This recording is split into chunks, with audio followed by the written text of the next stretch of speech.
Welcome to War Era. February 14th, 1943, the Solomon Islands. The F4U Corsair, a new American fighter, engaged the might of Japan's famed Zero squadrons in a dramatic encounter that would forever change the course of aerial combat in the Pacific. For 2 years, Japan's Zero fighter had dominated the skies of the Pacific. From Pearl Harbor to the Philippines, the Zeros boasted near invincibility. The statistics were staggering. The Zeros' victory in Pearl Harbor, 188 American aircraft destroyed with the loss of only 9 of their own, was just one example of its superiority. The Japanese pilots believed their Zero was the perfect weapon, harmonizing with the spirit of the pilot. It was fast, agile, and had an almost mythical reputation in the Pacific theater. The Americans, by contrast, were flying slower, heavier planes that lacked the maneuverability and performance of the Zero. The Japanese pilots' confidence in their aircraft was unmatched.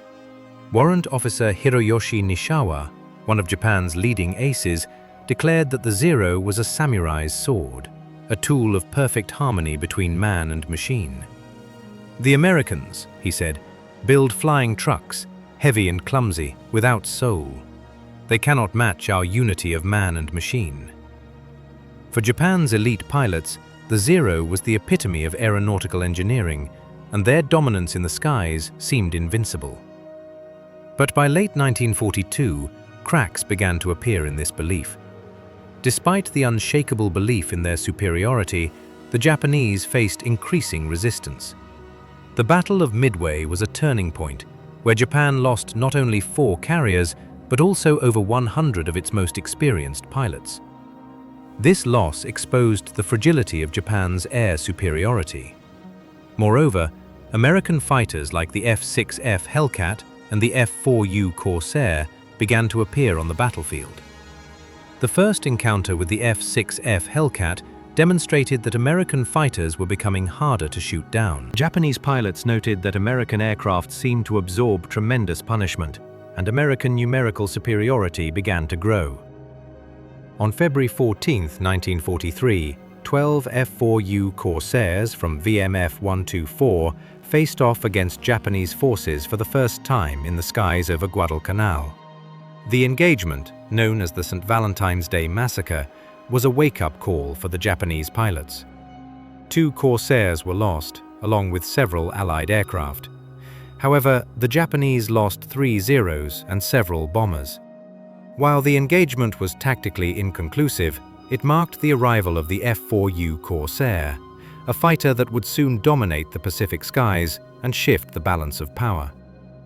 What the Japanese pilots didn't know at the time was that the Corsair's capabilities would completely challenge the Zero's dominance.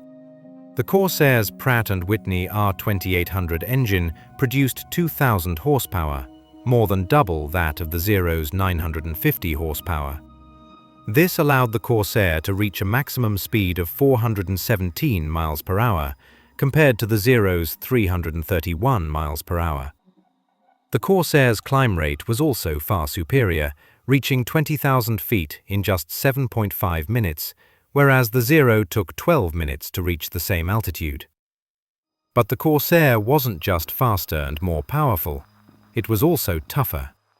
The F4U was heavily armored, with 155 pounds of armor protecting the pilot, oil tank, and oil cooler. Its bulletproof windscreen was 38 mm thick, capable of stopping 7.7 mm rounds at point-blank range. The self-sealing fuel tanks prevented the fire deaths that claimed so many Zero pilots. By early 1943, Japan's elite pilots were beginning to feel the impact of the Corsair's dominance.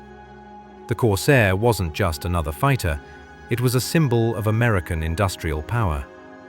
Major Gregory "Pappy" Boyington, a Marine ace who flew the Corsair, remembered using a new tactic: boom and zoom. This tactic involved diving from altitude, firing during the high-speed pass, and then climbing away before the Zeros could use their superior maneuverability. Boyington's tactics and the superior performance of the Corsair crushed the once invincible Zero. As 1943 progressed, The statistics painted a grim picture for the Japanese. On April 7th, during Operation WGO, 224 Japanese aircraft were met by 76 Allied fighters, including Corsairs. The result was devastating for Japan, with 39 Japanese aircraft destroyed compared to 12 Allied losses.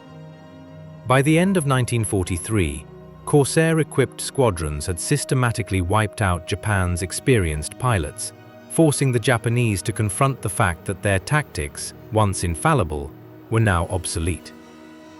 By mid-1944, the Americans had achieved overwhelming industrial superiority. The United States would produce over 12,000 Corsairs by the end of the war, far outproducing Japan's 10,000 Zeros.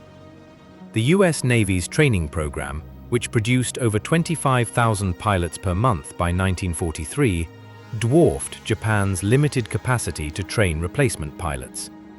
Japanese replacement pilots in 1943 averaged only 100 to 150 hours of total flight time, while American pilots had 600 hours of training before combat. This disparity in training and production would prove catastrophic for Japan. While American pilots were well trained and constantly rotated back to the US for rest, the Japanese were facing constant combat with little rest or replenishment. By 1944, Japanese pilots began to refuse to engage Corsairs unless they had overwhelming numerical superiority. By late 1944, Japanese pilots were flying obsolete aircraft that hadn't been properly maintained. In a desperate attempt to stop the tide of destruction, Japan turned to kamikaze tactics, a last-ditch effort to inflict damage by sending pilots on suicide missions. Despite these efforts, the technological gap between the Corsair and the Zero was too vast to overcome. The Battle of the Philippine Sea in June 1944, which saw the Japanese lose 445 aircraft compared to 30 American losses, was a decisive blow to Japan's naval aviation. The introduction of the Corsair, along with other American fighters, had decisively shifted the balance of power. By 1945, the remaining Japanese pilots were flying with little hope.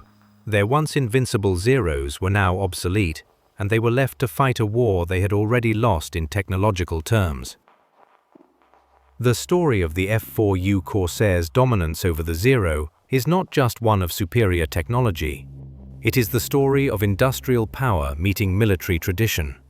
The Japanese pilots, who had once felt invincible, were now confronting a new reality, that in war, material superiority, industrial capacity, and training matter more than tradition and spirit. The F4U Corsair didn't just change the course of the Pacific War, it also fundamentally altered Japan's view of warfare and set the stage for its transformation into an industrial powerhouse in the post-war world. Butterflies for joining us today. The Corsair's victory over the Zero is a testament to the power of innovation, the importance of industrial strength, and the transformative effect of technological progress in shaping the future of warfare. Subscribe for more video. Please like and follow.